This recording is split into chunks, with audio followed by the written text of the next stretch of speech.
विधानसभा चुनाव को लेकर सभी दलों ने अपनी ताकत झोंक दी है। गृह मंत्री अमित शाह पश्चिम बंगाल के दौरे पर हैं। बंगाल के रानीबंद में रैली को संबोधित करते हुए अमित शाह ने ममता बनर्जी पर जमकर निशाना साधा। शाह ने कहा कि ममता बनर्जी के पैर में चोट आई है। मामले की जांच अभी चल रही है, लेकिन उनका कहना है कि उनके खिलाफ साजिश की जा रही है। चुनाव आयोग का कहना है कि यह हमला नहीं, हादसा है। आप पैर की चोट की वजह से इतना आहत हुई, लेकिन क्या आपको उन 130 कार्यकर्ताओं के परिवार के दर्द का एहसास है जिन्हें राजनीति के लिए मौत के घाट उतार दिया गया? शाह ने कहा कि बंगाल में हम उम्मीद करते थे कि यहां से कम्युनिस्ट शासन जाने के साथ ही राजनीतिक हिंसा खत्म हो जाएगी, लेकिन यहां राजनीतिक हिंसा और बढ़ गई। बंगाल की जनता ने बड़े चाव से कम्युनिस्टों को हटाकर तृणमूल कांग्रेस को लाया था। उनको लगता था कि ममता दीदी आएगी और मां, माटी और मानुस की सरकार देगी। उनको लगता था हमारी परेशानियों का अंत आ जाएगा। उनको लगता था कि राजनीतिक हिंसा बंद हो जाएगी, मगर यहां तृणमूल शासन में उल्टा हो गया। भ्रष्टाचार आ गया। कम्युनिस्ट को भी ये अच्छा कहलाने लगे। गरीब आदिवासी को सर्टिफिकेट लेने के लिए भी 100 रुपया देना पड़ता है। 130 से ज्यादा भारतीय जनता पार्टी के कार्यकर्ता मार दिए हैं। यहां पर भी हमारे 2 कार्यकर्ताओं को मार दिया है। मित्रों, अभी अभी मैं देख रहा हूं ममता जी के पैर में चोट आई। देखा है ना आपने, चोट आई है।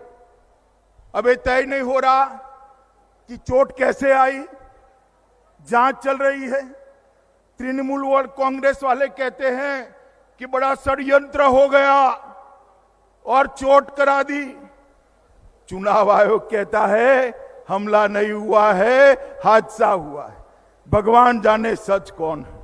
मगर दीदी, आपके पैर में चोट आई, आप इतनी आहत हो गई हो, बहुत दुखी हो गई हो, व्हील चेयर में घूमती हैं।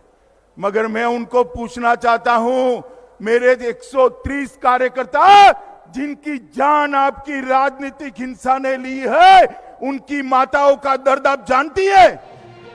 वहीं इससे पहले चौपर खराब होने की वजह से अमित शाह ने झारग्राम की रैली को वर्चुअली संबोधित किया। उन्होंने कहा कि एक समय बंगाल आध्यात्म और स्वाधीनता संग्राम की अगुवाई करता था। वंदे मातरम गान ने भारत को एकजुट करने का काम किया, लेकिन अब बंगाल गुंडा राज में लिप्त है। गृह मंत्री ने कहा कि मोदी सरकार ने 10 साल के दीदी के शासन में 115 से ज्यादा योजनाएं दी। ये योजनाएं आप तक नहीं पहुंच रही। इसका सबसे बड़ा रोड़ा तृणमूल की सरकार है। उन्होंने कहा कि बंगाल में 10 साल से तृणमूल की सरकार ने बंगाल को पाताल तक नीचे ले जाने का काम किया। हर चीज में भ्रष्टाचार, टोलबाजी, राजनीतिक हिंसा, घुसपैठ ने पूरे बंगाल के विकास को तहस नहस कर दिया। बंगाल में 10 साल से तृणमूल कांग्रेस की सरकार ने बंगाल को पाताल तक नीचे ले जाने का काम किया है।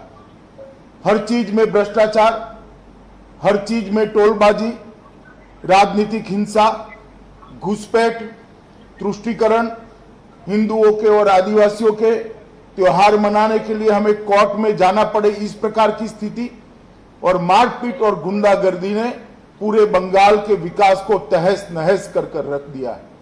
एक बंगाल एक जमाने में जो देश के विकास की अगुवाई करता था, देश की शिक्षा की अगुवाई करता था, आध्यात्म के क्षेत्र में देश की अगुवाई करता था और स्वातंत्र सेनानियों के क्षेत्र में भी बंगाल पूरे देश भर में मुखर करता। सुभाष बाबू हो चाहे खुदीराम बोस हो, वो बंगाली ही थे जिन्होंने देश के स्वतंत्रता लड़ाकों को एक नई ऊर्जा दी। वंदे मातरम के गान ने पूरे भारत को एकजुट करने का काम किया। वही बंगाल आज गुंडा राज के अंदर लिप्त होकर रह गया है।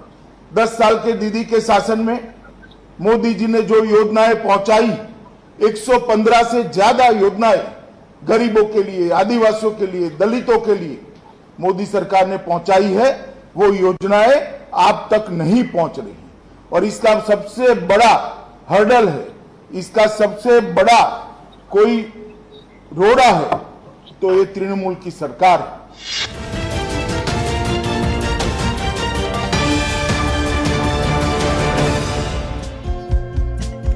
हमारे चैनल को लाइक, शेयर और सब्सक्राइब जरूर करें और नई अपडेट्स के लिए बेल आइकन दबाना ना भूलें।